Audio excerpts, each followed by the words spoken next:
los 8 pilares de la apologética.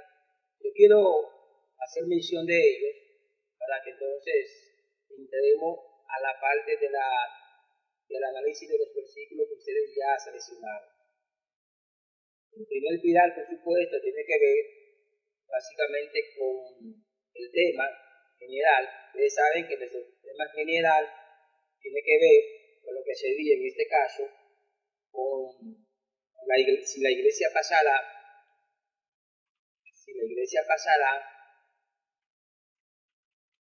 por la tribulación. Es nuestro tema general. Es el tema que tenemos, es el tema que tenemos que trabajar. Sin embargo, quiero recordarles que es un tema general. Todavía en esta primera etapa, el tema no se ha delimitado. Por eso que estamos hablando, básicamente, si la iglesia pasará por la tribulación. De manera que es nuestro tema en sí. Ahora bien, tenemos que ese tema delimitarlo, que sería el segundo pilar.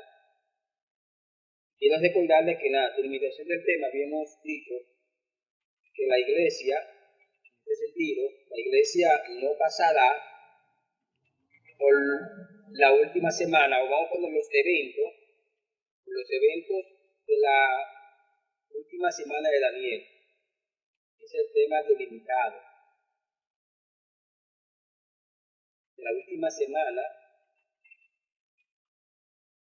en este caso del profeta Daniel. Básicamente ese es ya el tema delimitado.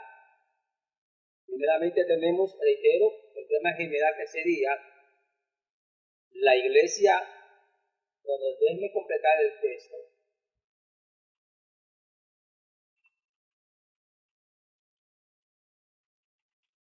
Ahora, si la iglesia pasará por la tribulación, en nuestro tema. Buenas noches, mi hermana Benita. Qué bueno. Entonces, decía, nuestro tema general, ustedes pueden hacer su pregunta. Gloria al Señor. Entonces, decía, la iglesia pasará por la tribulación. Es el tema general que estamos trabajando. Ahora bien, ese tema tenemos que delimitarlo, que es lo que estamos haciendo en este momento en el segundo peldaño, donde dice en la delimitación que la iglesia no pasará por los eventos de la última semana de Daniel. Eso quiere decir que todo lo que usted y yo vamos a trabajar será en base al tema delimitado. Ahora, ¿cuál es la importancia de trabajar inicialmente con el tema general? Porque eso nos permite a nosotros tener una idea más amplia de lo que sería el tema. Entonces, retomo, nuestro tema delimitado sería, Dios bendiga a nuestra hermana Wendy Morales, qué bueno, Dios le bendiga. Entonces, retomo, nuestro tema delimitado sería que la iglesia no pasará por los eventos de la última semana de Daniel. Eso significa que todo el cuerpo de la tesis o de la defensa debe girar alrededor del tema delimitado. Luego tenemos el tercer peldaño, que sería la delimitación geográfica. No voy a poner delimitación simplemente geográfica para ganar tiempo. Tenemos la delimitación geográfica, que ya habíamos dicho que nos referimos en este caso al país, la provincia. En nuestro caso, estamos hablando de San Pedro, claro está, San Pedro de Macorís.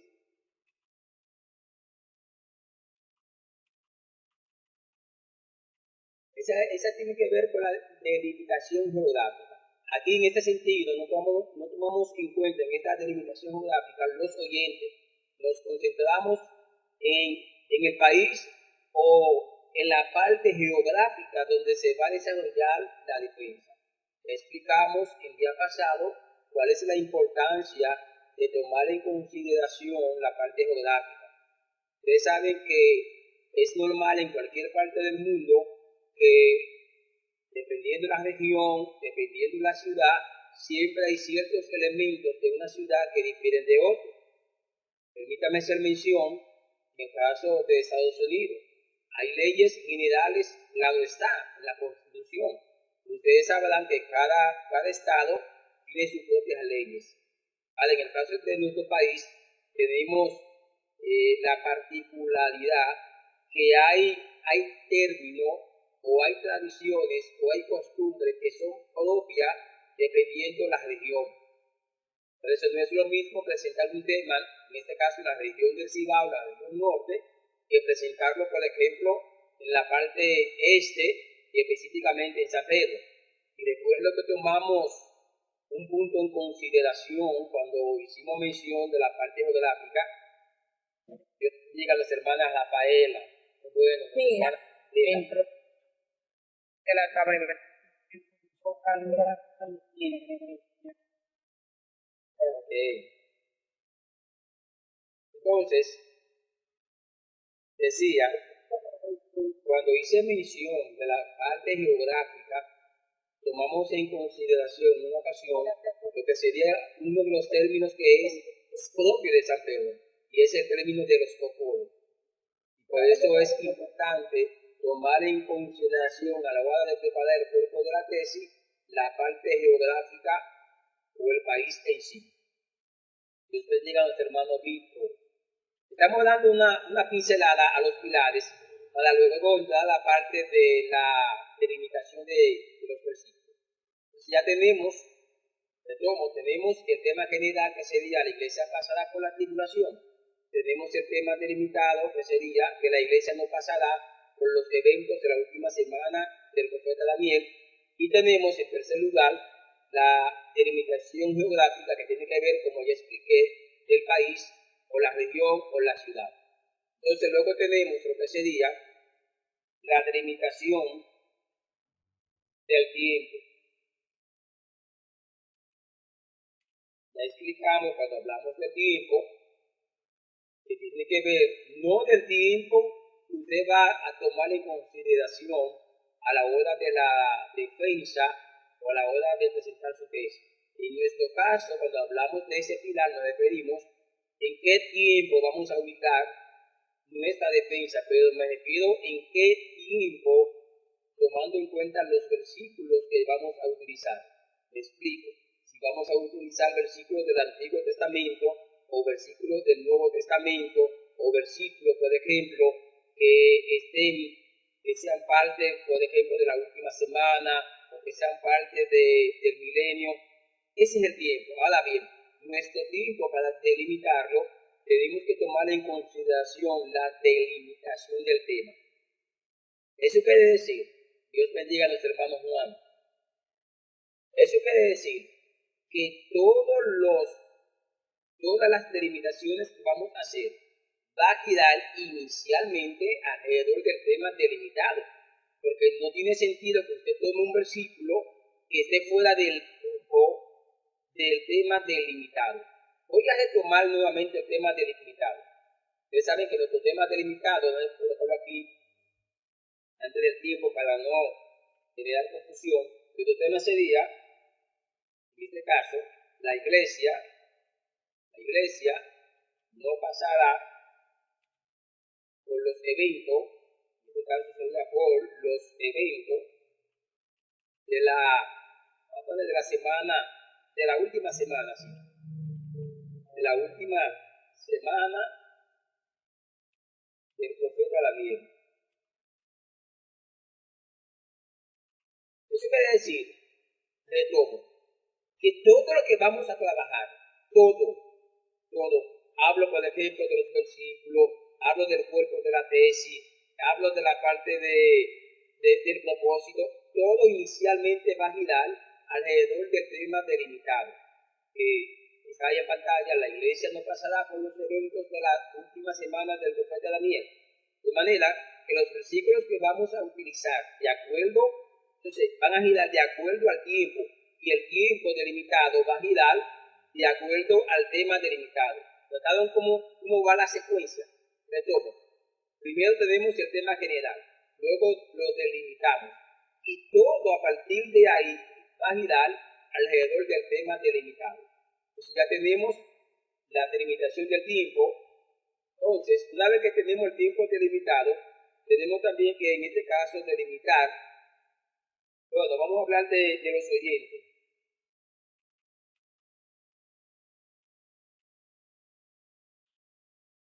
Entonces, ya tenemos, después del tiempo, ahora vamos a delimitar los oyentes. Note la diferencia. Como decía, una cosa es la delimitación geográfica para tomar en cuenta la diferencia que hay de acuerdo a la región, la cultura, las tradiciones, entre otros elementos. Y otra cosa es la delimitación de los oyentes.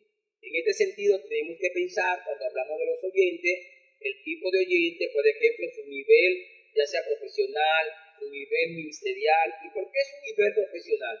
Imagínense, por ejemplo, que usted le vaya a hablar a un grupo de médicos, o un grupo, por ejemplo, de profesionales de diversas áreas. Se supone, entonces, que usted debería, tomando en cuenta los oyentes, usar un tipo de lenguaje que los profesionales se sientan identificados. Pero si es el caso opuesto, usted va a presentar su defensa frente a un grupo de personas donde, ok, aunque hayan profesionales, pero en sentido general, estamos hablando de un pueblo, por ejemplo, de un nivel académico que no es profesional. Entonces usted debería adaptar su vocabulario al tipo de oyente. Ahora, obviemos ahora la parte profesional y hablemos de la parte teológica. Es prácticamente lo mismo. Es decir, no es igual usted presentar un tema de apologética frente a un grupo de teólogos, o como es el caso nuestro ahora, frente a un grupo de estudiantes del Instituto Bíblico, que presentarlo en una iglesia normal, en una congregación. Por eso se toma en cuenta los oyentes, para saber los términos, para saber cómo vamos a presentar el mensaje. No es que el mensaje vamos a cambiar, porque no me refiero a cambiar el mensaje, sino a la forma como vamos a presentar el mensaje a las personas. Yo recuerdo hace un tiempo, hace unos años, que tuve la oportunidad de predicar en un campo. Estoy hablando del año 92, año 94, debo decir. Y recuerdo que al inicio a mí se me hizo difícil adaptarme, porque imagínense un predicador o un maestro de ciudad, y de hecho, de acuerdo a mi formación como persona, tengo un lenguaje, por ejemplo, un tanto académico, y a través del tiempo se ha curtido más académicamente hablando. Y a mí se me hizo difícil al inicio, pero tuve que adaptar el lenguaje, tuve que adaptar la forma de presentar el mensaje. Y recuerdo una expresión de un hermano en ese campo, y quiero mencionarla para que vean la importancia de tomar en cuenta a los oyentes. Recuerdo un hermano que un perro iba a morder a alguien, y él dijo, oye, por poco le echaba mano, hablando de que por poco el perro mordía a esa persona. Y en una prédica, una noche, yo la utilicé y dije que hay personas que por poco el enemigo le echaba mano. Y la gente me asimiló, la gente me entendió. Entonces, poco a poco, empecé a insertar vocabulario que eran propia de ese lugar, propia de ese campo. De ahí es la importancia. Imagínense por un segundo, usted vaya a presentar un tema de defensa, o tal vez en el caso de nuestro hermano Víctor, como predicador, que vaya a predicar. Y de repente usted se encuentra con la tremenda sorpresa que el público es totalmente un público académico. ¿Qué usted va a hacer? Bueno, va a tener que emplear un vocabulario académico. Pero ¿cuál es el problema? Que si usted previamente no se anticipó y tomó eso en consideración, se le va a hacer más difícil adaptarse en el momento. De ahí la importancia. Y como dije en cierta ocasión, cuando hablo de la delimitación de los oyentes, no me refiero a investigar la vida personal de la congregación. No me refiero a preguntarle a quién te invite, cómo está la iglesia, cómo están los hermanos, a nada de eso. Simplemente estoy hablando de la parte académica, incluso hasta de la dogmática que hay en esa iglesia. Porque imagínese, usted vaya a una iglesia de una mente totalmente abierta y vaya con un mensaje dogmático, o utilice un vocabulario dogmático, va a ser chocante para los oyentes, o viceversa. Usted vaya a una congregación donde la congregación, por ejemplo, es una congregación que es herméticamente cerrada. Usted siempre está empleando términos que son términos que pueden encajar en una iglesia con una mentalidad más abierta. Se da el mismo caso. De manera que por eso es importante delimitar los oyentes. En ese mismo orden, ya tenemos el tema, el tiempo, los oyentes. ¿Por qué no hablar de la delimitación en este caso, hablemos del propósito? Estoy simplemente dando algunas pinceladas. Entonces, el propósito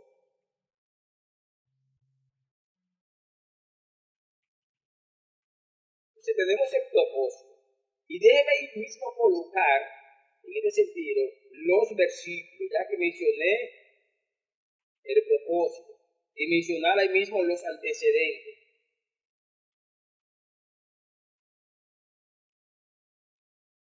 Ok, ahí tenemos los tres restantes: propósito, los versículos, los antecedentes. Ya sabemos que el propósito es lo que se quiere lograr con la defensa. Claro que tenemos la ventaja en una apologética que al delimitar el tema, automáticamente la misma delimitación nos provee el propósito. En nuestro caso, les reitero, ¿cuál es la delimitación? La iglesia no pasará por los eventos de la última semana del profeta Daniel.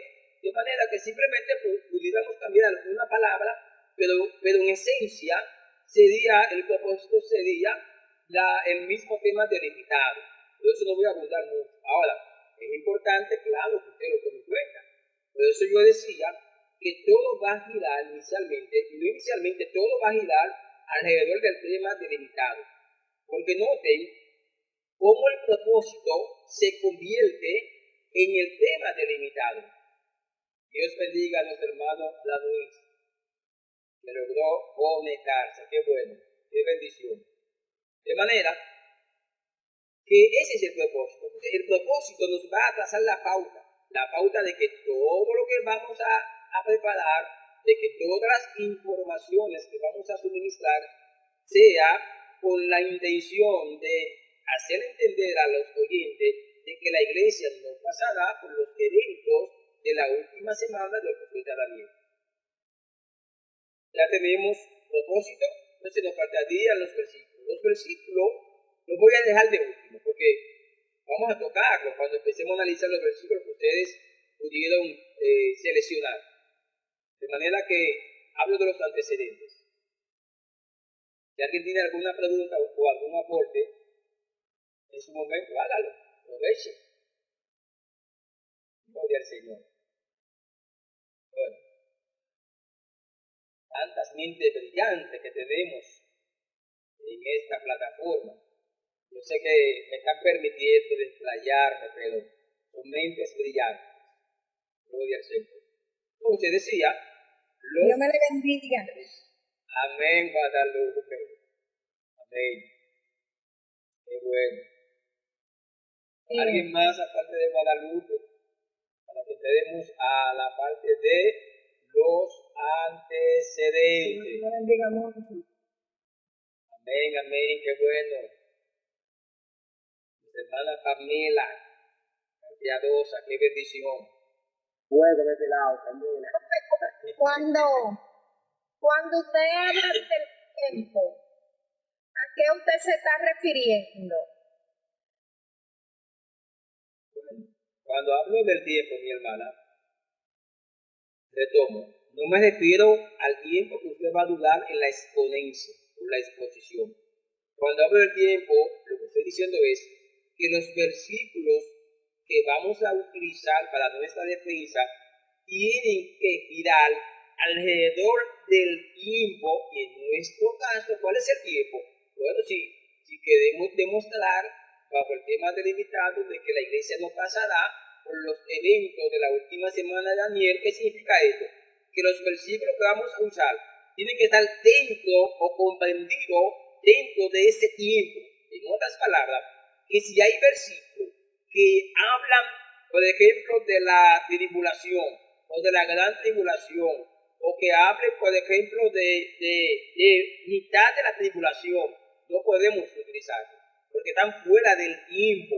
Y el tiempo se toma. ¿Cuál es el tiempo? Bueno, el tiempo está pautado por el tema delimitado. Y la delimitación indica que queremos demostrar en esa defensa de que la iglesia no va a pasar por la última semana. Entonces tenemos que buscar versículos que demuestren que la iglesia será arrebatada antes de esa semana. A eso me refiero con el tiempo. Es como si usted hablar de la caída del hombre, de la caída de Adán. Ya técnicamente, ¿cuál es el tiempo? Bueno, el tiempo es que usted va a tener que usar versículos que se remonten al Génesis y específicamente que sean versículos que tengan que ver antes o que inciden la caída. Pero imagínense que si usted va a hablar de la caída de Adán, de por qué cayó Adán, usted vaya a usar versículos de Apocalipsis. No sé, de cuesta arriba. Por eso es importante delimitar primero el tiempo antes que los versículos, porque los versículos van a estar condicionados por la delimitación del tiempo. ¿Alguien más, aparte de nuestra hermana Guadalupe?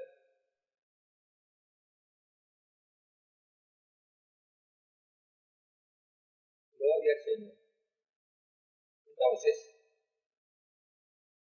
decía que básicamente por eso es que los versículos van, bueno, sería antes del antecedente, pero no podemos trabajarlo antes de delimitar el tema, antes de la parte geográfica, de delimitar el tiempo y tener el propósito.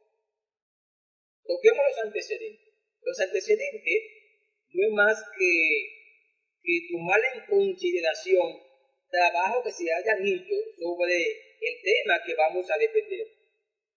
Me explico. Suponiendo que usted vaya a hablar de la santidad, que sea su tema de defensa, usted debe de hacer la parte de los antecedentes. Bueno, debe investigar por los medios pertinentes los trabajos que se han hecho sobre la santidad.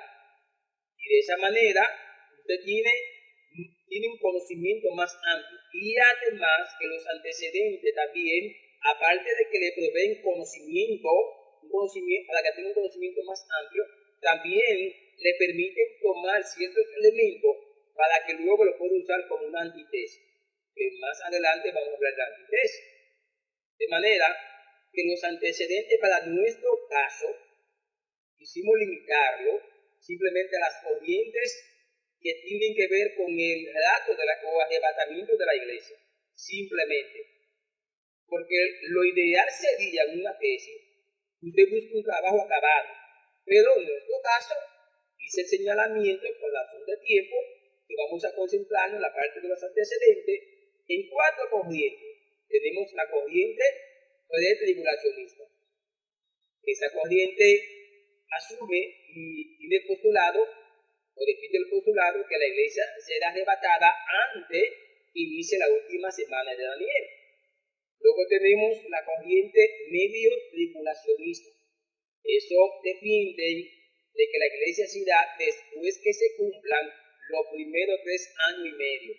Luego tenemos la postura de los post-tribulacionistas, los cuales defienden de que la iglesia sería arrebatada después del cumplimiento de los 7 años que tiene que ver la última semana del profeta Daniel. Noten que todo está girando alrededor también de la última semana del profeta Daniel.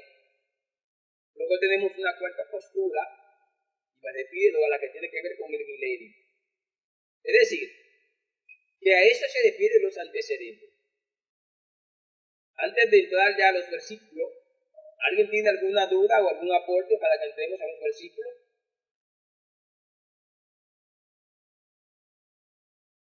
¿Alguien tiene alguna duda? Bueno, qué bueno es el Señor. Esta plataforma hoy está muy bendecida. Vamos a entrar a los versículos.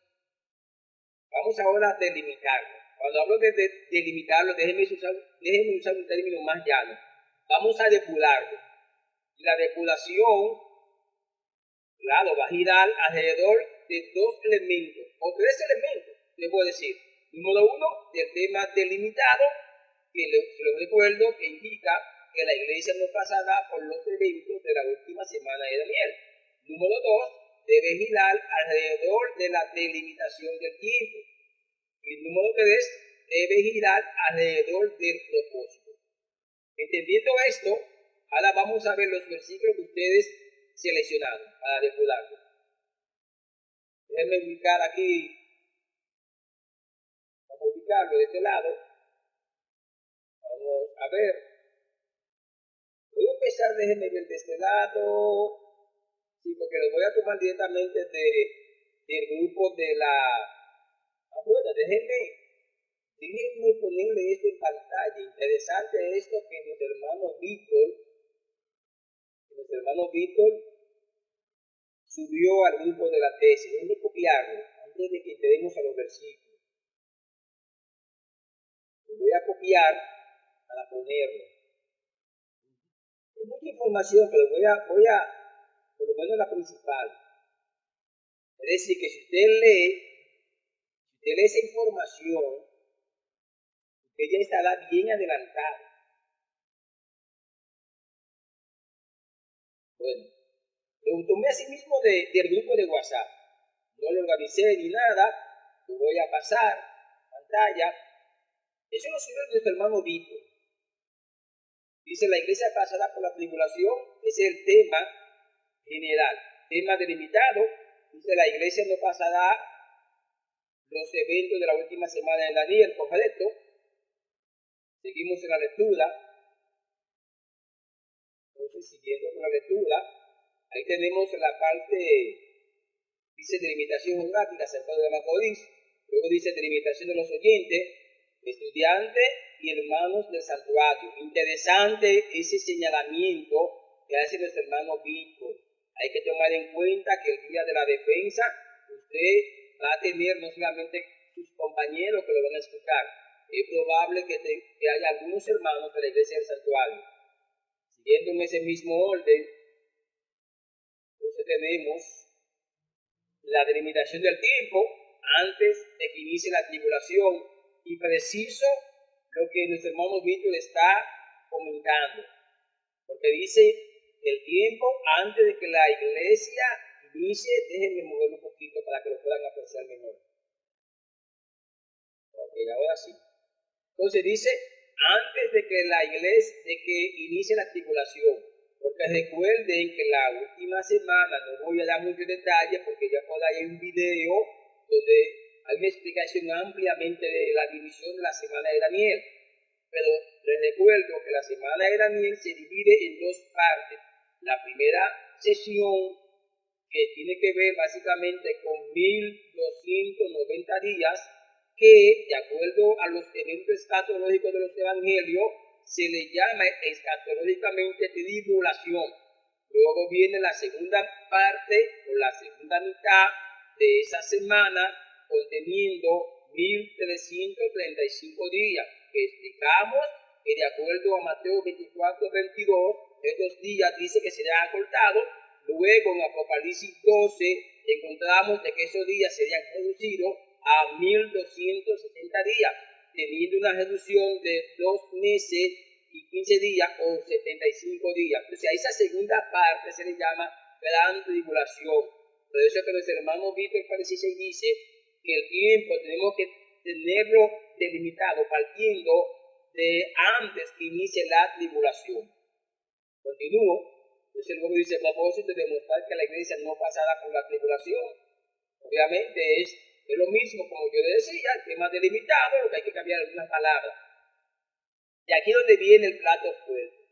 Delimitar los versículos.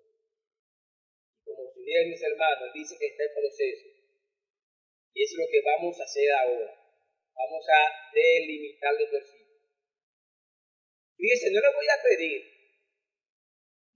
a pedir que ustedes empiecen a digitar versículos. No. Yo voy a ir tomando el versículo. Yo espero que usted tenga una Biblia a mano. Yo espero que tenga una Biblia a mano. Déjeme darle unos segundos para que usted busque una Biblia, porque vamos a tener que leerlo rápido, porque es la idea de descuidarlo. Le doy unos segundos, lo que yo también abro mi Biblia. Vamos aquí, tenemos la Biblia en la mano, pastor, vamos fuera. Si déjeme abrir la mía. Voy a abrir la mía. Tengo la mía, profe. Ok, Benita.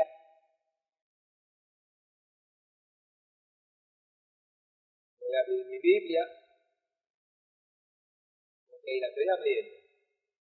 ¿Quién más tiene su Biblia a mano, señores? Porque estos son temas que tenemos que tener la Biblia a mano para La tengo poder. abierta también, pastor. Tengo mi Biblia en mano.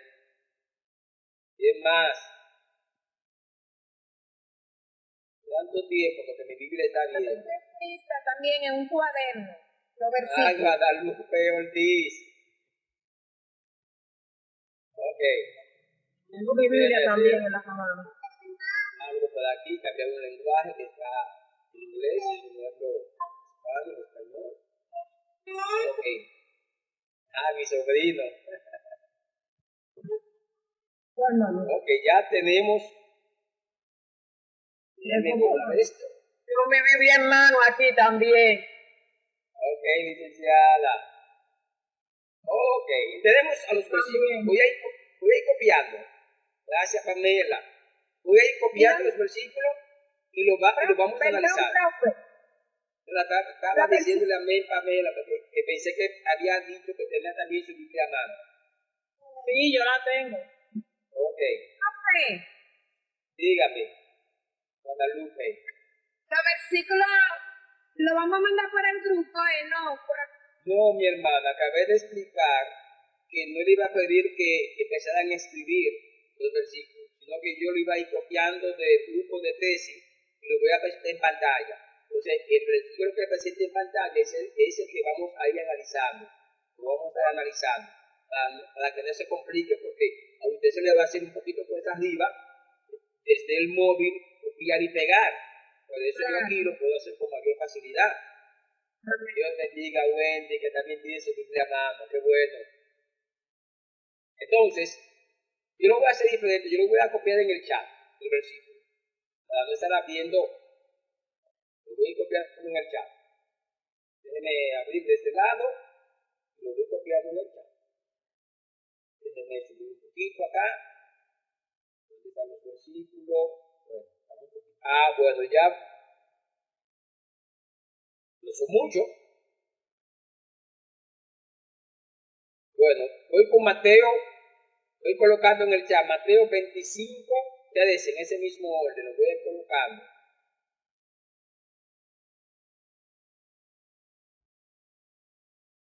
Escribiendo en el chat y es más cómodo. Ahí tienen Mateo 25, 13.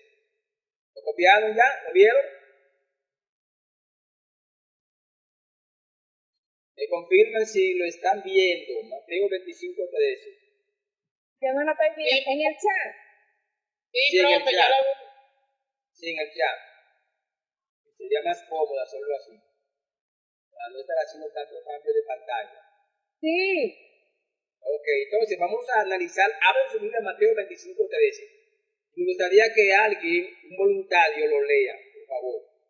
Y así vamos interactuando. Mateo 25, 13, un voluntario, por favor. Dice así. Velad pues, porque no sabéis el día ni la hora en que el Hijo del Hombre ha de venir. Ok. Qué interesante que estoy notando que Mateo 25, 13 es el versículo que cierra la narrativa de las 10 vírgenes. ¿Lo notaron? ¿Lo notaron en el encabezado de su Biblia? Sí. Qué interesante. Ahora, fíjense lo siguiente. Si tomamos ese texto, amén, mi hermana Wendy, yo le decía que hay mentes, estas mentes son brillantes que tenemos en la plataforma. Lo que pasa es que me quieren hacer creer como que el único que tiene una mente brillante soy yo, me quieren hacer creer. Ustedes son gente de mentes brillantes. mente pensante. Tomo Mateo 25. Si lo analizamos aislado, cuando hablo aislado, me refiero fuera de su contexto, y como se suele decir, un versículo fuera de su contexto se convierte en un pretexto para establecer lo que no dice el versículo. De ahí la importancia de analizar el contexto del versículo. Aquí quiero aclarar. Aquellos, por ejemplo, que han dado conmigo hermenéutica, saben que hago siempre la separación. Y digo, una cosa es el contexto, hablando del contexto histórico, hablando del contexto general de la Biblia, o el contexto remoto, es decir, ya mencioné ahí tres contextos. Y digo, y otra cosa es el contexto del versículo, que es el punto en cuestión, es el primer contexto que hay que tomar en cuenta. Y cuando hablo del contexto del versículo, me estoy refiriendo a los versículos que anteceden y preceden al versículo en cuestión. En este caso, volviendo a Mateo 25, versículo 13, sería entonces su contexto desde el 1 hasta el 12. Y desde el 14 en adelante se convierten también en su contexto, porque están después del versículo 13. Y si ustedes notan en su Biblia, Mateo capítulo 13 no sigue el capítulo con el versículo 13, sino que continúa hasta el versículo, prácticamente hasta el versículo 46. Eso quiere decir que todos esos versículos, desde el 1 hasta el 46, se convierten técnicamente en el contexto de Mateo 25:13. Eso significa que deberíamos aplicar esa misma temática con todos los versículos que estemos analizando, con todos. Aquí no lo vamos a aplicar, claro está. Pero partiendo de esa idea, usted debería en su casa siempre aplicar esos detalles para que no saque el versículo fuera de su contexto. ¿Qué significa esto? Que Jesús está hablando, en este caso, a los judíos, y sin entrar en mucho detalle, el contexto de ese capítulo está indicando que no se está refiriendo a la iglesia.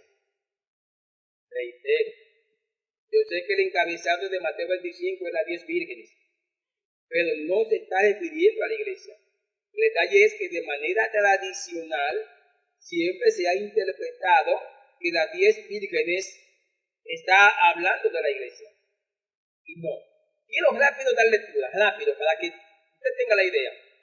Dice el versículo 1 de Mateo 25. Me siguen en la lectura, me escuchan, van tomando conmigo paso a paso los versículos. Dice el 1.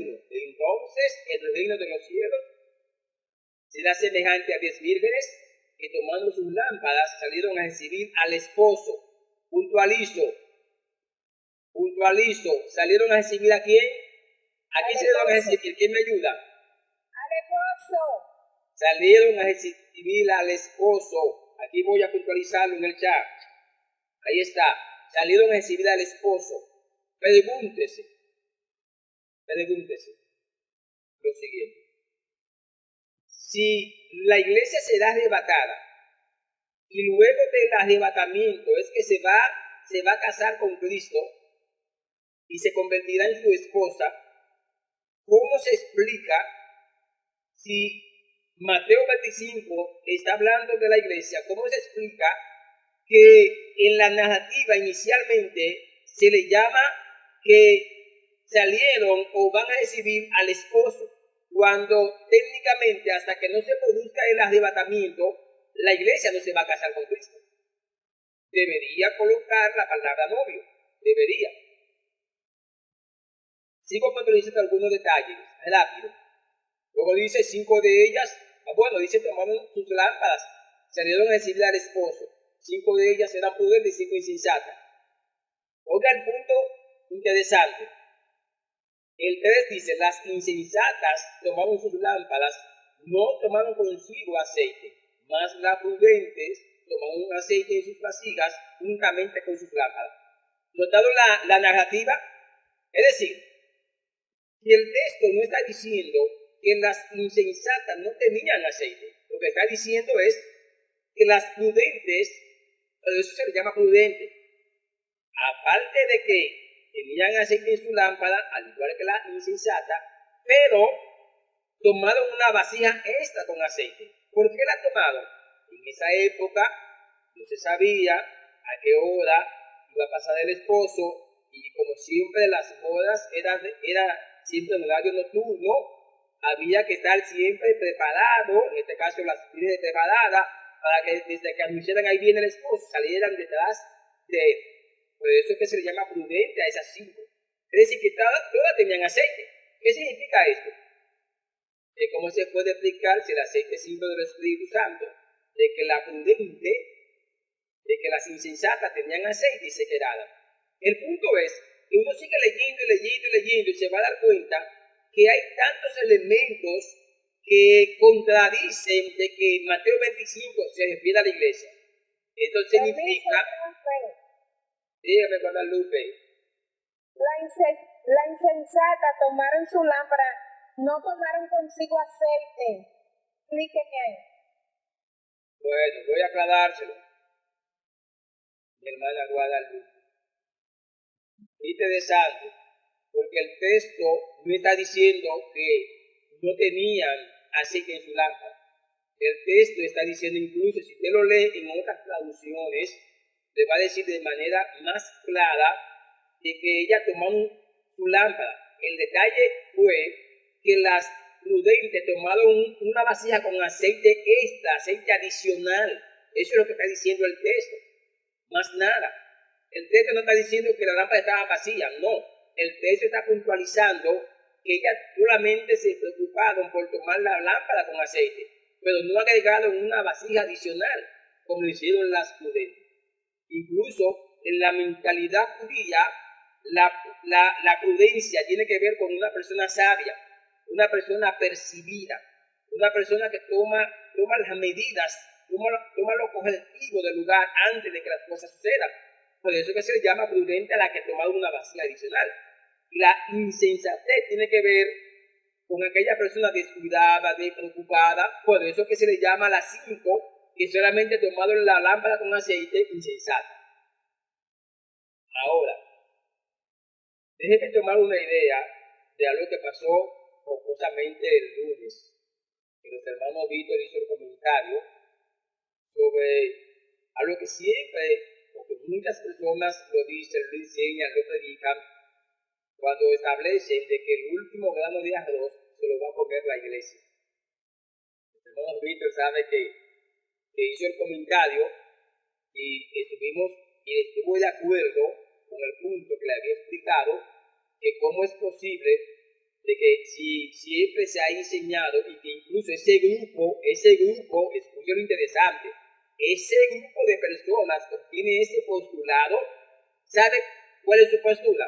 Ellos no son post-tribulacionistas, ellos no son medio tribulacionistas, ellos creen en el milenio, pero en el milenio que Cristo va a venir a reinar con la iglesia. Ellos creen que la iglesia se va antes de los eventos de la última semana. Entonces, si la hambruna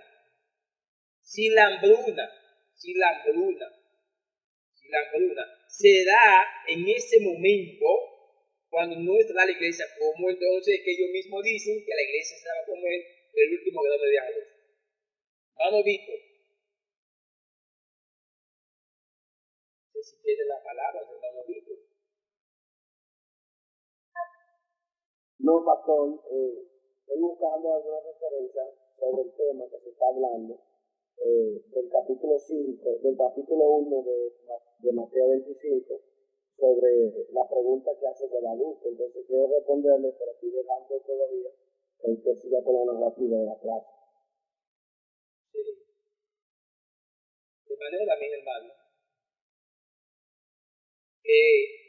ese es el punto en cuestión. ¿Qué significa esto? Que así, ese análisis rápido que le hicimos a Mateo 25, hay que sacar de la ecuación el versículo 13, no encaja. Es decir, no podemos usarlo como parte de los versículos para nuestra defensa. De manera que eliminamos, tache ahí en su listado, tache Mateo 25, versículo 13. Vamos con el segundo pasaje. Bueno, vayan buscando Marcos. Déjenme ponerlo así en pantalla. Ponerlo así, todo junto. Voy a poner unos ratos en pantalla. ¿Ok?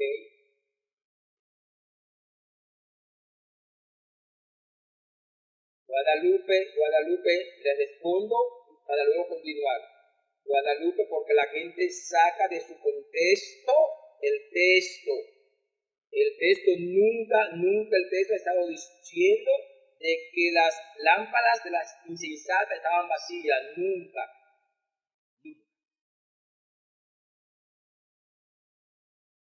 Ok, mi hermana Wendy.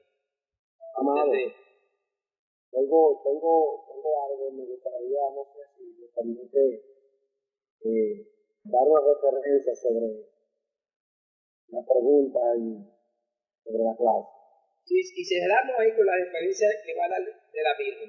No podemos quedarnos solamente con ese solo pasaje y otros que tenemos que analizar. Ok, entiendo. Sí. Tengo aquí Mateo 25:1, un relato que si forma parte de la parábola de las 10 vírgenes, también conocida como la parábola de la Virgen imprudente y la insensata.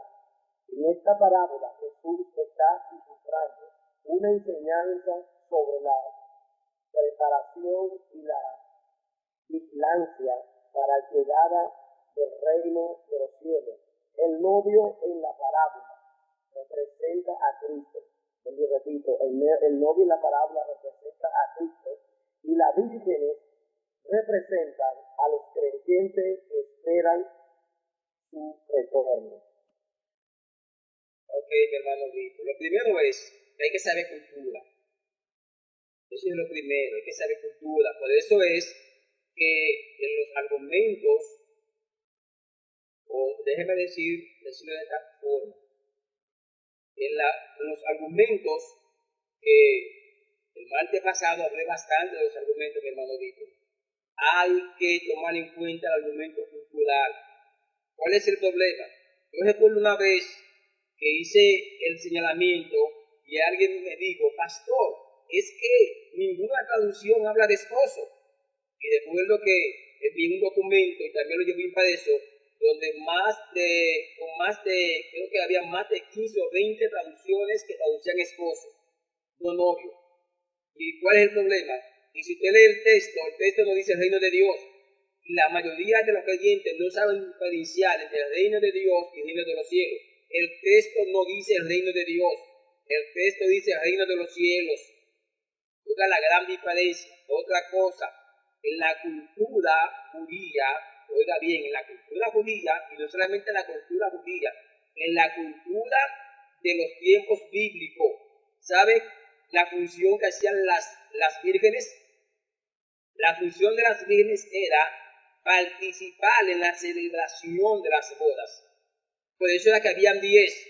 ¿Qué sentido tiene, hablando de manera numérica, qué sentido tiene que si la iglesia, si las vírgenes representan la iglesia, porque hay 10? Ahora, retomo en la cultura de los tiempos bíblicos, las vírgenes trabajaban en las bodas. Por eso la ubicaba en una casa para que cuando pasara el esposo y el mensajero anunciara, ahí viene el esposo, ellas fueran detrás del esposo y entraran al lugar de la ceremonia. Pero no eran la novia. Por eso es que se le dice que ahí viene el esposo, salía a recibirlo. El problema es que nosotros leemos tan rápido y no lo detenemos. ¿Sabe qué es lo que pasa? Que ese comentarista lo que está haciendo es una aplicación. Siempre es un peligro, mi hermano, es un riesgo cuando se aplica un texto sin antes interpretar correctamente el mismo. Si no, oiga, porque la aplicación, si la interpretación es errónea, así mismo se da la aplicación. Ese es el problema.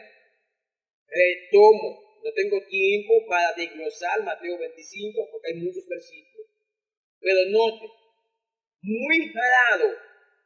Bueno, es posible que si ya me han escuchado haciendo el señalamiento lo hagan. Pero las personas que asumen que Mateo 25 habla de la iglesia nunca han hecho la separación entre el reino de Dios y el reino de los cielos. Nunca la han hecho. Nunca. Siempre dicen la iglesia. Los señores, la narrativa, ¿cómo que empieza? El reino de los cielos. No dice el reino de Dios. No, te dice el reino de los cielos. ¿Y cuál es la diferencia, por Dios, entre los dos reinos? Que cuando la Biblia, escúcheme bien, estoy hablando de manera escatológica, cuando la Biblia habla del reino de los cielos, está hablando del centro de mando del Señor. Si usted quiere un término más llano, está hablando del palacio divino. Está hablando del lugar de donde Dios establece, donde Dios dicta todas las cosas. Ese es el reino de los cielos. Y sabe un detalle, hablando en el orden de los eventos escatológicos, ¿sabe cuándo será? ¿Cuándo será la única vez que el reino de los cielos, es decir, el mando del reino de los cielos, será trasladado a la tierra? ¿Sabe cuándo será? En el milenio. Cuando lo lean, que Cristo va a establecer un reino. Ahí es donde dice Filipenses que toda lengua, toda rodilla se va a doblar.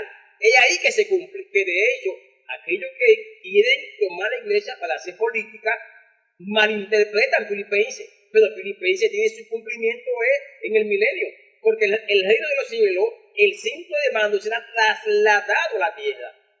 Ve la diferencia, pero si la gente no tiene la más mínima idea de qué implica el reino de los cielos en la Biblia, ¿qué es lo que va a interpretar de una vez? Iglesia, y más nada. Ese es el problema, ese es el punto. Por eso el reino de Dios viene siendo los principios del reino de los cielos en el corazón de la gente. Es el reino de Dios. Pero el reino de los cielos es el centro de mando, señores. Y muy pocas veces en el Nuevo Testamento usted encuentra la expresión reino de los cielos. Muy pocas veces. Ok, citando Mateo 25, porque vamos a dudar aquí la noche entera, porque el problema es que tantas veces se repite algo, hermano, que aún lo mismo que lo que han repetido se contradicen. Por ejemplo, miren cuántas contradicciones tiene eso.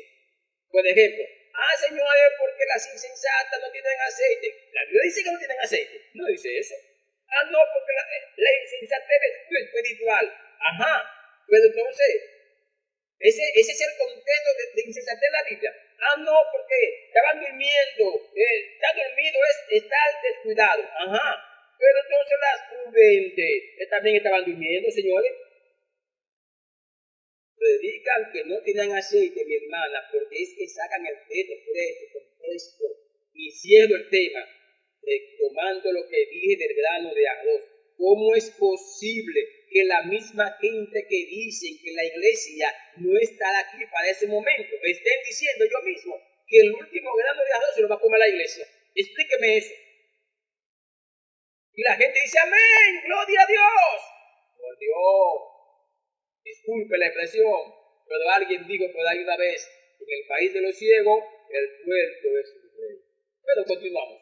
Mateo 13, 32. ¿Quién lo lee, por favor? Mateo 13, 32. ¿Quién me lo lee? No voy a hacer lo mismo con Marcos 13, 32 que hice con Mateo. No lo voy a hacer. Simplemente quise darle la idea con Mateo 25 para que veamos que hay que detenerse, hay que ver contexto cultural, el contexto histórico, el contexto gramatical, todos esos elementos. Marcos 13, 32. ¿Quién me lo lee, por favor? Dijo Mateo 13, pastor. Sí, por eso hice la corrección y dije Marcos. Ok. Vamos aquí. ¿Qué pasa? Dice mi pastor que se pasa en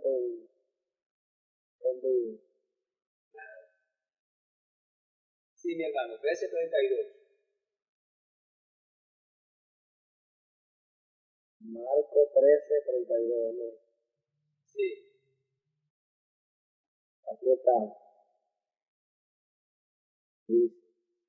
Dice, más de aquel día y hora nadie sabe nada, ni los ángeles en el cielo, ni el Hijo, sino solo el Padre. Esta es la pesquisa, pastor. No sé si sonó bien o tengo que repetirlo de nuevo. No está bien. Pero en una próxima, por ejemplo, para consumo público, Creo que la mayoría deben de tener Reina Valera 1960. Entonces eso puede causar cierta confusión. Ok, Por está eso bien, es que yo lo tengo por aquí eso también. yo leo la Reina Valera cuando estoy en público. Por eso leo la Reina Valera 1960. Porque hay hermanos que entonces dicen, pero mira, está leyendo otra cosa. Ok, Sí. vamos a leer la Reina Valera también. Ok, mi hermano Víctor, tiene la palabra. Pero de aquel día y de la hora nadie sabe, ni aun los ángeles que están en el cielo, ni el Hijo, sino el Padre. Explíqueme eso ahí, pastor. Aquí viene el problema. De entrada, descarte, calle a Marcos 13:32. De entrada no lo podemos usar, pero lo voy a explicar rápido. Quiero pedirle un favor. Fíjese, si me llevo de explicar el por qué todos los pasajes no encajan, no voy a tener tiempo. Por eso solamente voy a dar pinceladas. ¿Estamos de acuerdo? Para evitar, porque recuerden que tenemos a la vuelta de la esquina la tesis, tenemos que avanzar. Ahora, ¿cuál es el problema?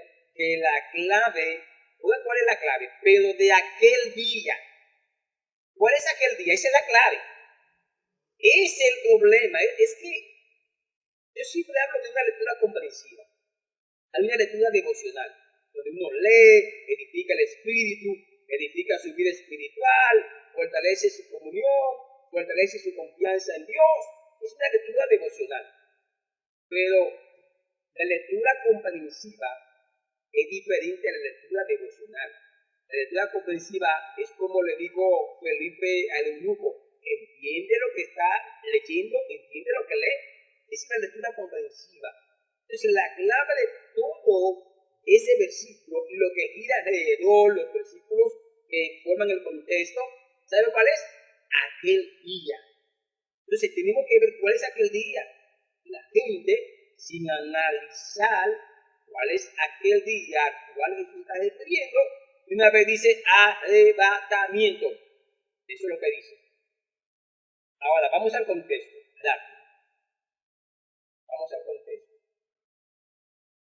Dice el contexto.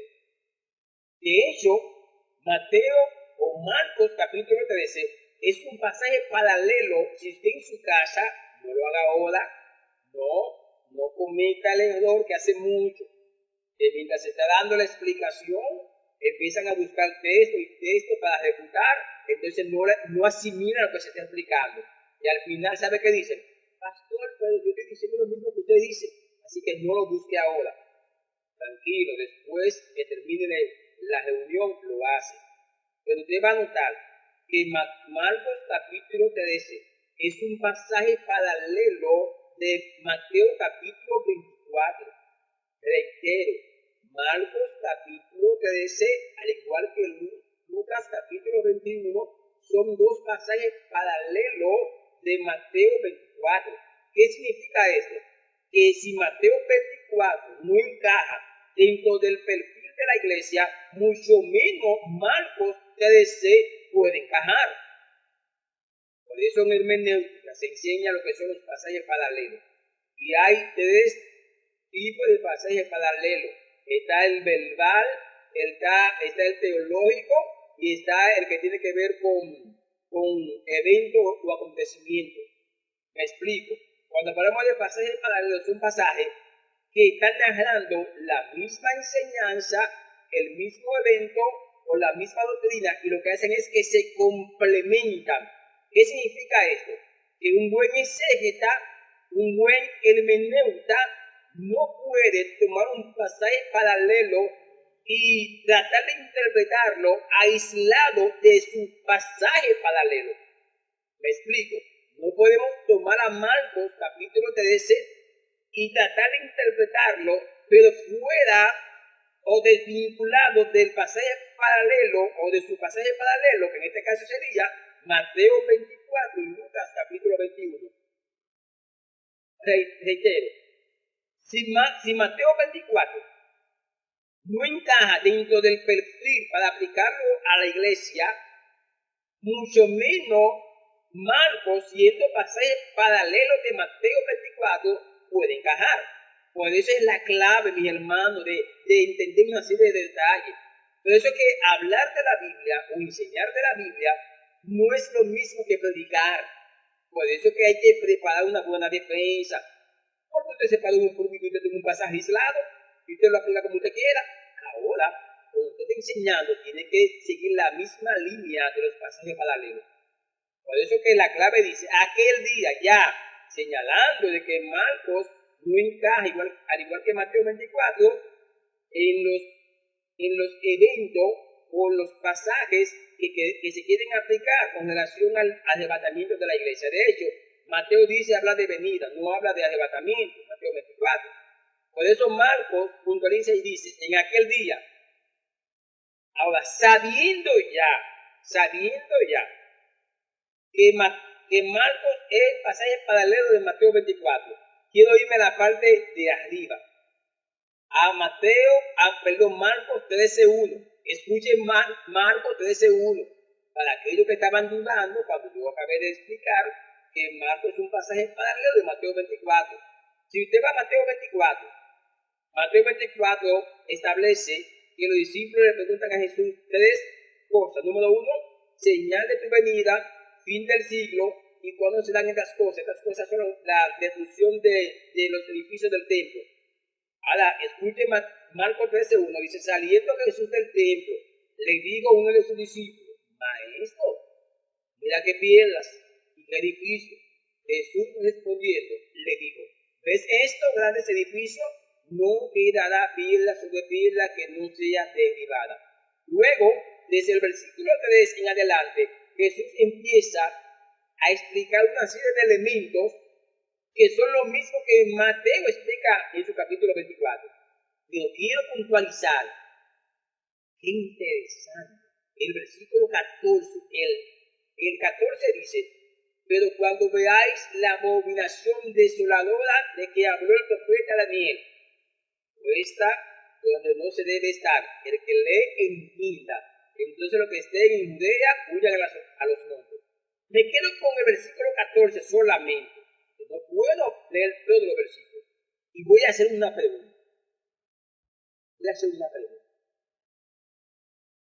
Así ya de plano descartar Marcos 13:32. Voy a hacer una pregunta. ¿Alguien me puede ayudar y decirme en qué tiempo va a pasar la abominación desoladora? ¿En qué tiempo? ¿En qué momento de la historia va a pasar? Estoy hablando de su cumplimiento pleno. ¿Alguien me puede ayudar? ¿Cuándo se da esto? Cuando se habla de la abominación desoladora es cuando el anticristo profana el templo. Que Daniel hace referencia de eso también. ¿Alguien me puede ayudar, por favor? Porque eso es clave para que usted entienda a qué día se refiere Jesús. ¿Alguien me puede ayudar, por favor? No me diga que usted que ha escuchado y ha hablado tanto de escatología no tiene la idea. Usted tiene la idea. Señores, todos los teólogos, todos los escatólogos, escúcheme lo que te estoy diciendo. Puede ser que haya algunas excepciones, pero la opinión común, claro que acabé de decir, la opinión común es que ese evento que se está narrando ahí en Marcos, de la abominación desoladora, que también se narra en Mateo 24, versículo 15, se va a cumplir justamente cuando se cumpla la primera mitad de la última semana que habló el profeta Daniel.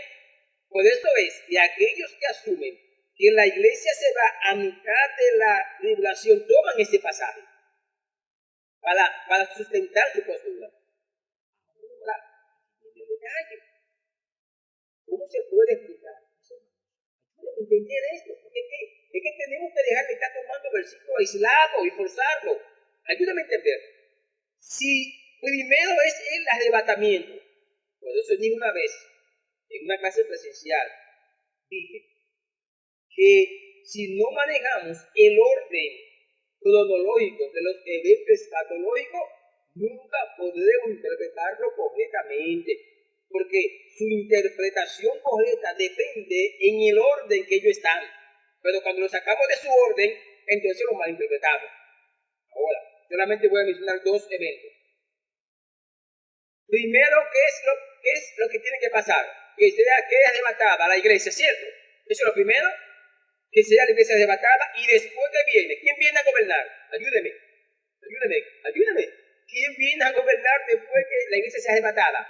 Anticristo. El anticristo. Entonces, si el anticristo es el que va a cumplir lo que dice Marcos, lo que dice Mateo, de la abominación desoladora, entonces, ¿cómo es posible que si aquel día de Marcos 13:32 se refiere ese día al arrebatamiento, cómo es que primero esté la abominación desoladora y después en el versículo 32 aparezca el arrebatamiento?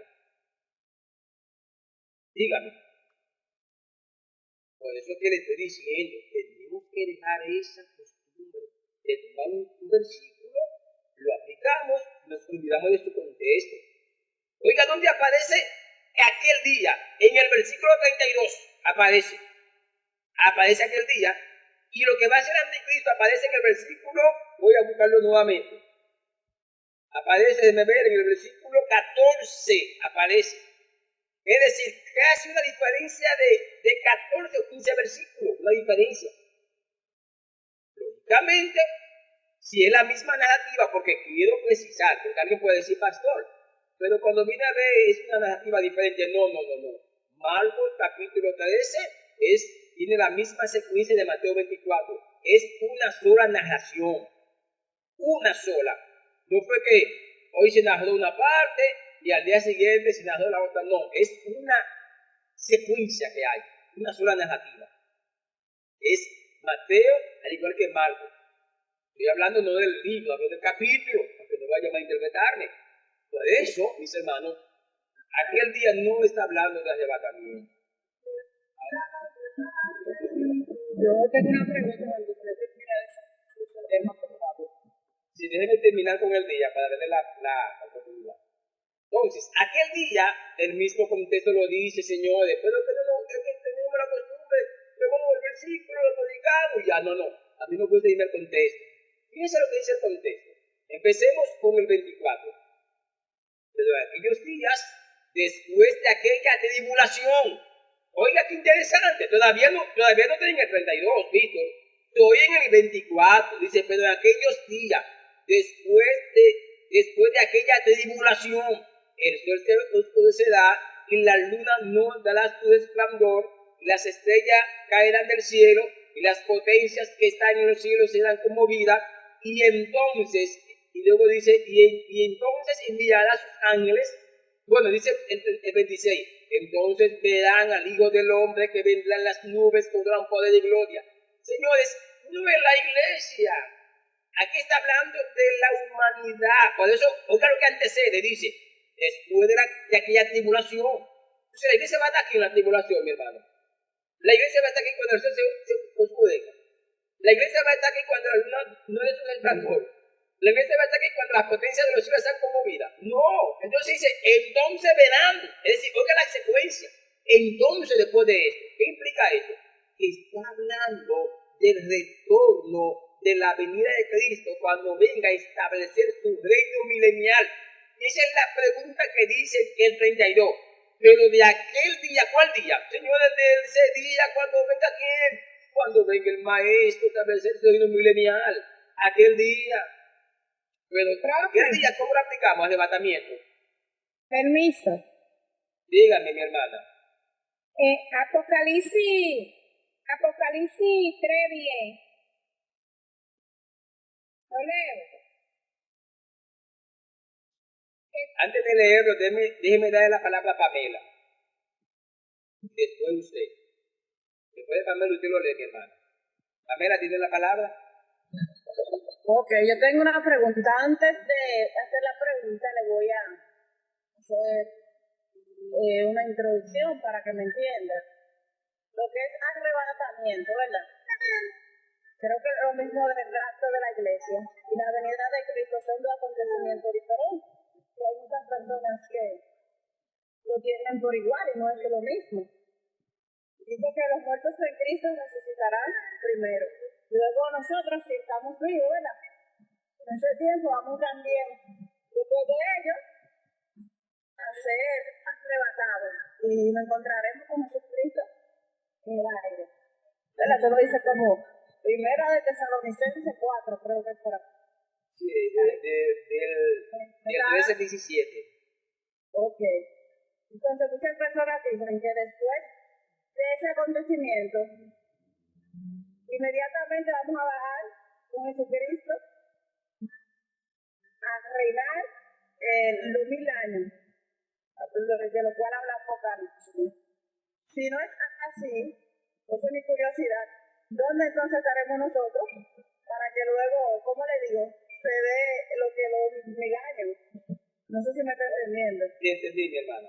Ahí lo que es la palabra griega para venida, que es parusia, aparición visible, y le puse la palabra para arrebatamiento, la griega, que es arpazo. Que arpazo se usa en la cita que usted mencionó, primera de Tesalonicenses, capítulo 4, versículo 13 hasta el 17, y venida se utiliza Mateo 24, y también en Marcos 13, y también en otras partes de la Biblia. Ok, mi hermana, vamos en el orden. No voy a establecer el orden de todos los eventos, sino por lo menos en base a la pregunta de mi hermana. Primero viene el arrebatamiento de la iglesia. Luego del arrebatamiento, eso es antes de todos los eventos de la última semana. Luego, durante esa semana, mientras el mundo está siendo enunciado, esté bajo los juicios de los sellos, la trompeta, la copa con el cáliz de la ira de Dios, durante esos 7 años, la iglesia estará celebrando las bodas del Cordero. ¿Ven? Y tomo a Mateo 25. Notaron que la iglesia se va a casar después que sea arrebatada. Entonces, se asume que esa boda del Cordero será celebrada, ¿sabe dónde? En los cielos, en este caso en el tercer cielo. Y ahí es que guarda relación en Juan capítulo 14, cuando Jesús dice que en la casa de mi Padre muchas moradas hay, voy pues a preparar lugar para vosotros. Y ahí es la relación, porque ese lugar que Cristo prepara es para que la iglesia en el tercer cielo se debe las bodas del Cordero.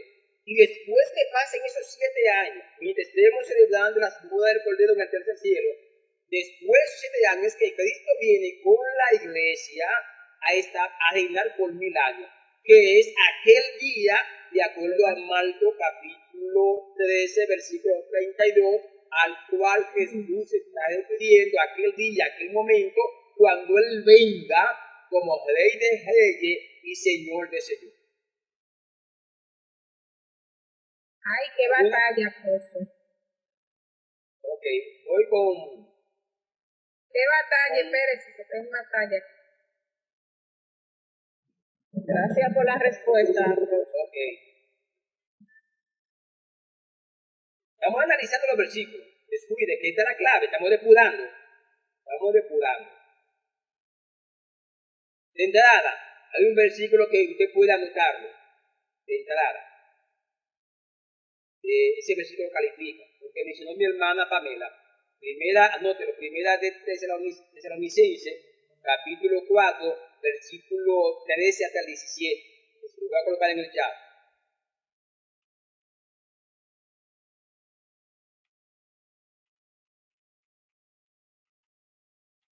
Lo voy a colocar para que 4 creo que del 13 al 17.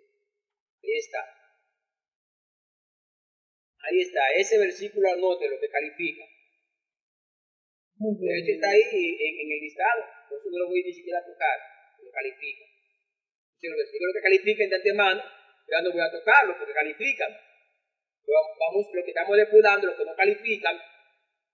Y diría, bueno, pastor, ¿y por qué usted lo manda a leer? Bueno, porque ya de entrada, cuando veo el versículo, usted seleccionó, y como manejo el versículo, lo he visto, lo he leído, he tenido que enseñar de esos versículos, de antemano ya sé que no califican. Por eso es que lo mando a leer. Note que no mandé a leer Tesalonicenses, primera de Tesalonicenses, no lo mandé a leer. Pero aquellos que ya veo que de entrada que no califican, lo mando a leer. Guadalupe, lee Apocalipsis 3:10. Ajá. Eso es paralelo con lo que usted estaba diciendo. Dice así: por cuanto ha guardado la palabra de mi paciencia, yo también te guardaré de la hora de la prueba, que ha de venir sobre el mundo entero, para probar a los que moran en la tierra. Amén. Bueno, ese ya no hay que explicarlo. Ese también lo puede anotar junto a Tesalonicenses, también ese. No lo voy a desglosar porque califica. Noten que solamente me estoy deteniendo en aquellos que no califican. En aquellos. Entonces, salimos ya de ver. Bueno, vamos a Mateo 24. Mateo 24, 44. Yo creo que no hay que leerlo, porque si yo acabé de explicar con relación a Marcos 13, 32, que Mateo 24, Marcos capítulo 13, Lucas 21, son tres pasajes paralelos. ¿Qué significa esto? Que si Mateo y Marcos no aplican a la iglesia, entonces el capítulo completo de Mateo 24 no aplica. Es decir, que no voy a leer el versículo 44 de Mateo. No lo voy a leer porque no aplica. Y así vamos avanzando. Déjenme ver qué otro pasaje más hay en el grupo compartido. Okay. Vamos a ver. Bueno. Veo aquí a Lucas 21. No lo voy a tocar, señores, porque acabo de explicar que Lucas 21 es un pasaje paralelo de Mateo 24 y Marcos 13. Entonces, Lucas 21, ninguno de los versículos que pertenezcan a Lucas 21 califican. Para que estemos ya claros ahí. No lo voy a tocar. Déjame seguir viendo dos versículos más. A ver, lo voy a chequear con el orden. Bueno, estoy Apocalipsis 2.1. Ya de entrada Apocalipsis 2.1. Sí, califica. De entrada. Sí, voy a leer rápido, pero de entrada Apocalipsis 2.1 califica. Dice: escribe al ángel de la iglesia en Éfeso, el que tiene las 7 estrellas en su diestra, el que anda en medio de los 7 candeleros de oro, dice esto. Bueno, yo creo que pensé que decía otra cosa, pero no podemos tomarlo en cuenta. Bueno, a menos que la persona se estaba refiriendo al versículo, déjame ver,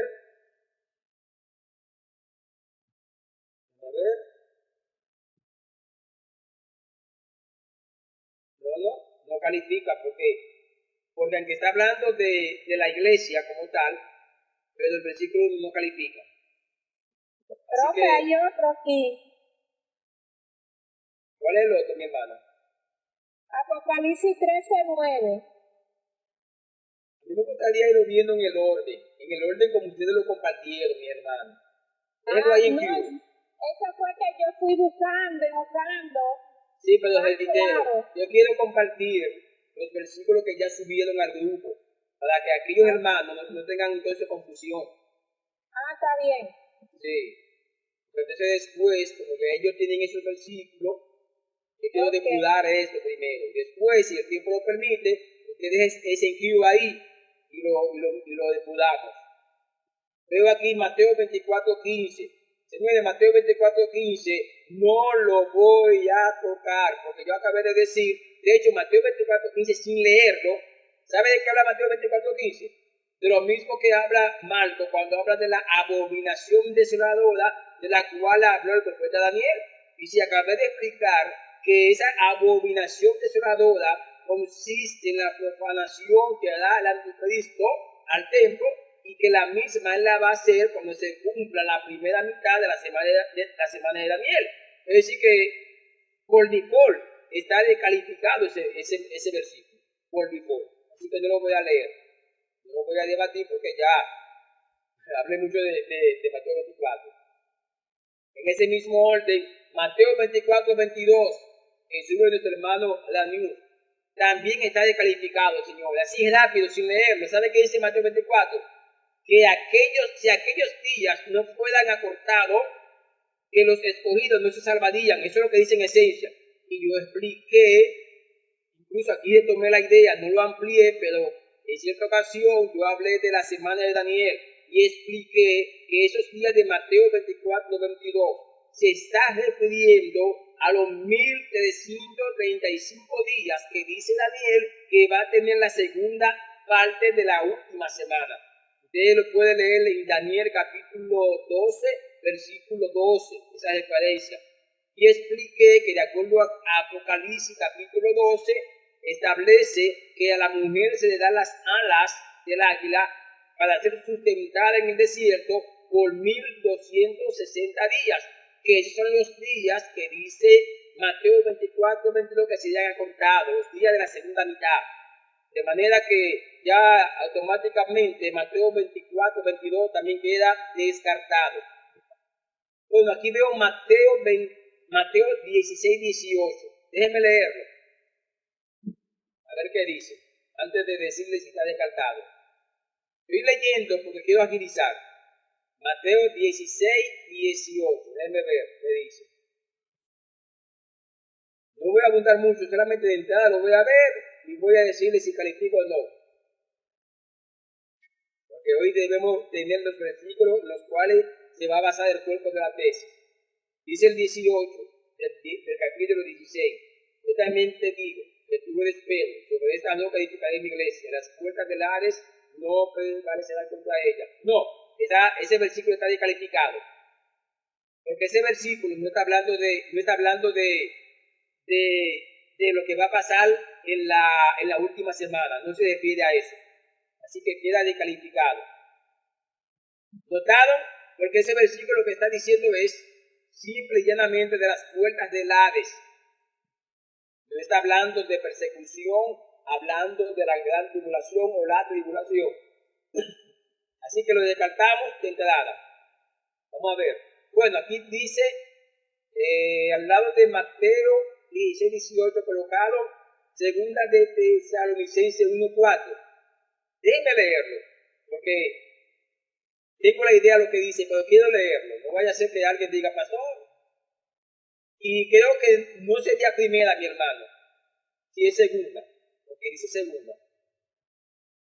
Ahí habla del misterio del hombre de iniquidad. Segunda de Tesalonicenses. Vamos a ver, aquí lo tengo ya.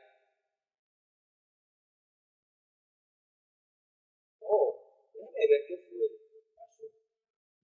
Lo que sucedió fue que él puso 1:4. Yo lo confundí con el capítulo 4. Que ahí es que habla del hombre de iniquidad. Pero ok, déjame ver si está descartado. Segunda de Tesalonicenses 1:4 dice, tanto que nosotros mismos nos rodeamos de vosotros en las iglesias. No, mi hermano. Eso, aunque habla de fe en vuestras persecuciones y tribulaciones, y soportar, y no está hablando de tribulaciones y persecuciones con relación a la semana de Daniel. Así que descartamos a segunda de Tesalonicenses 1:4. Sigo chequeando. Luego dice Daniel capítulo 9.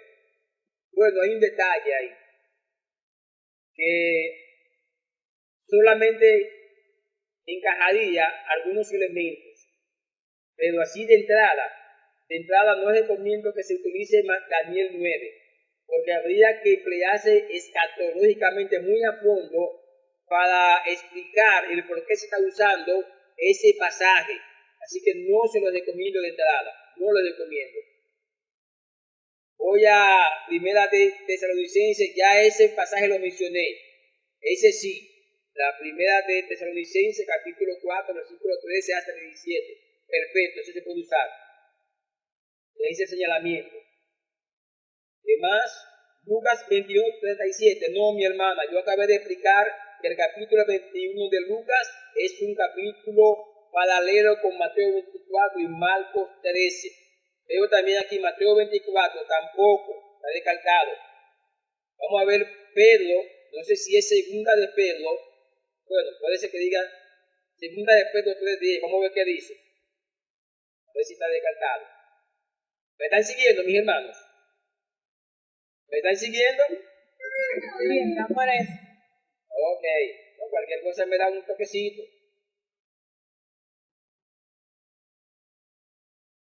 ¿Me están siguiendo? Estamos aquí. Ok, que no me quiero pasar de lo largo. Por eso voy rápido. Entonces, voy a segunda de Pedro, 3:10. Pero el día del Señor vendrá como ladrón en la noche, en el cual los cielos pasarán con grande estruendo, los elementos ardiendo serán deshechos, y que todos procedan al arrepentimiento. No, mis hermanos, a eso hay que descartarlo. El día del Señor generalmente siempre está ligado a juicio, mi hermano. El día, por eso note el contexto. El 8 dice, más, oh amado, no ignoréis esto, que para el Señor un día es como 1000 años como un día. Luego dice, el Señor nos entera su promesa, como algunos tienen por costumbre de estas cosas. No es recomendable que usted use ese pasaje, aunque dice que vendrá como ladrón en la noche. Pero como usted sigue leyendo, dice, en el cual los cielos, ¿notado? Bueno, quiero poner esto en pantalla. Lo voy a compartir. Porque es que son pasajes que traen confusión. Lo voy a poner en el chat completo. Completo lo voy a poner. Ahí está en el chat, completo. Dice, pero el día del Señor vendrá como ladrón en la noche, en el cual, oiga como dice, en el cual los cielos pasarán con grande estruendo. Señores, cuando los cielos pasen con grande estruendo, la iglesia no estará aquí, por Dios. Y luego dice, los elementos ardiendo serán deshechos. ¿Usted estará aquí cuando los elementos ardiendo serán deshechos? ¿Usted estará aquí? No, usted no estará, mi hermano. Por eso, usted pudiera aplicar este pasaje, pudiera. Pero ¿cuál es el problema? Que para aplicar este pasaje hay que emplearse muy a fondo en escatología, muy a fondo. Y es como le hice la sugerencia hace un tiempo al grupo anterior de tesis, le expliqué que no es bueno usar el pasaje que en sí mismo encierra en controversia. Y este pasaje encierra controversia porque usted va a tener que emplearse muy bien para explicar en qué sentido este pasaje se puede aplicar a la iglesia. Por eso que no se lo recomiendo. Por eso, así que descártelo, por favor. Entonces sigo Marcos 13. Marcos 13 también descartado. Ustedes saben por qué. Pasaje paralelo con Mateo 24 y Lucas 21, está descartado. Marcos 13, del 24 al 27, Guadalupe también está descartado. ¿Qué más? ¿Quién más? Déjenme ver. ¿Quién más que llegó? Daniel 9:27 también está descartado. Vamos a ver primera de Tesalonicenses 1:10 y 5:9 que dice. A ver. Voy primero con 1:10. A ver qué dice, a ver si lo descartamos. Qué bueno es el Señor. Voy aquí en el 1:10. ¿O vamos a poner esto? Déjeme primero terminar con el listado de los pasajes que subió mi hermano. Porque es que yo sé que muchos hermanos ya lo copiado. Y si lo he copiado, me gustaría que ellos tengan la idea cuáles de esos pasajes se van a trabajar y cuáles no. Eso es lo que sucede, mi hermano. Pero vamos a tener tiempo. Yo creo que vamos a tener tiempo para tocar otros pasajes que no estén aquí. Dice, esperar de los cielos a su Hijo, al cual resucitó de los muertos, a Jesús, que nos libra de la ira venidera. Sí, ese pasaje lo pueden utilizar, mis hermanos. Lo pueden usar, porque nos va a librar de la ira venidera. Lo voy a colocar en el chat para que lo copien. Este pasaje lo pueden usar. Ahí está. Ese anótenlo. Primera de Tesalonicenses 1:10. Déjenme ver quién subió este pasaje. Bueno, nuestra hermana Marcela Bersal aportó ese pasaje. Déjenme ver ahora del 5:9 de primera de Tesalonicenses para ver si se puede utilizar. Vamos a ver qué dice.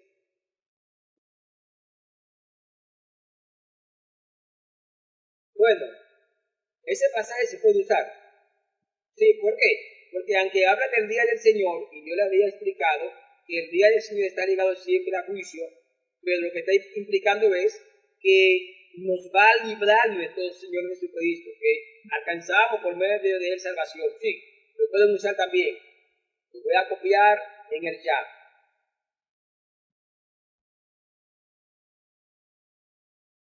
Ahí está, lo pueden usar. Fíjense lo interesante, que esto que yo estoy haciendo ahora, lo que estamos haciendo todos, eso se debió hacer la semana pasada.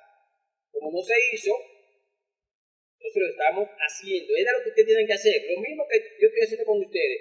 Chequear los pasajes, descuidarlo, descalcarlo y más nada. Eso era todo. Eso es lo que estamos haciendo ahora. ¿Alguna pregunta, alguna duda? Déjenme ver alguien más. Ok. Bueno, hasta ahora. Ok. Bueno, ya concluí, así por lo que veo rápido, ya concluí con los pasajes que subieron al chat. Ahora sí, mi hermana, vamos a ver los pasajes que ustedes tengan ahí que no subieron al chat. Rápido, vamos a verlo. Estamos ya concluyendo. Ahora sí, vamos a los pasajes.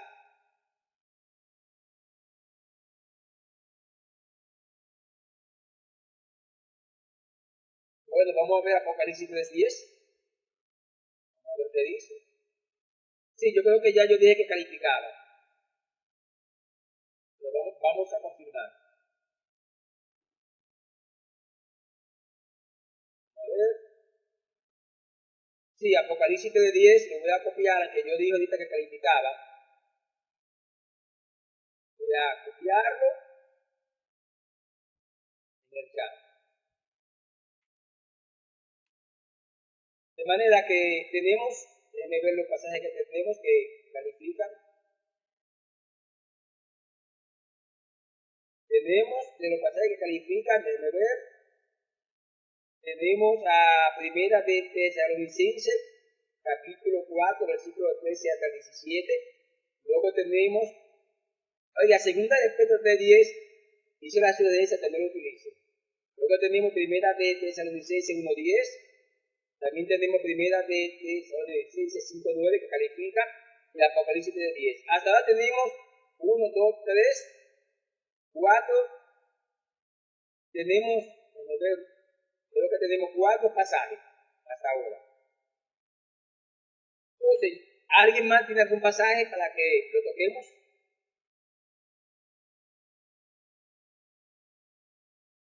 Bueno, si nadie más tiene algún pasaje, creo que ya concluimos. Porque la idea de hoy era depurar, analizar los pasajes. ¿Qué ustedes van a hacer? En base a esos pasajes ahora es que vamos a trabajar el cuerpo de la tesis. Eso quiere decir que ya el próximo lunes vamos a darle forma a la tesis. En base, reitero, en base a esos pasajes. Así que vaya analizándolo, vaya escudriñando, leyendo, porque en base a esos pasajes el lunes es que vamos a trabajar el cuerpo de la tesis. Antes de concluir, ¿alguien tiene alguna duda? Antes de concluir, Dios bendiga a mi hermana Wanda. ¿Alguien tiene alguna duda? Estamos llegando a la parte final. Si pudiera repetir, por favor, los versículos, profesor, falta uno, excúseme. Ok, está bien, hermano. Vamos para eso. Voy a decirlo en el orden. El orden es Primera de Tesalonicenses, capítulo 4, versículo 13 hasta el 17. Es el primero. El número 2 sería Primera de Tesalonicenses 1:10. El número 3, Primera de Tesalonicenses 5:9. El número 4, Apocalipsis 3:10. Es decir, que tenemos esos 4 pasajes. Si hoy nos surge otro, vamos únicamente a concentrarnos en esos 4 pasajes únicamente. No vaya a ser que el lunes alguien diga, pastor, mire, este pasaje, no, vamos a concentrarnos ya en esos 4 pasajes. Únicamente. ¿Alguien más tiene alguna duda? ¿O quiere hacer algún aporte?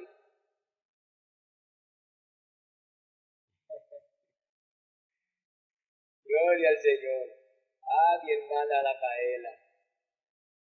Bueno, mis hermanos, quiero, antes de despedir, agradecerle por responder a esta convocatoria. Ustedes saben que siempre estamos para ayudarle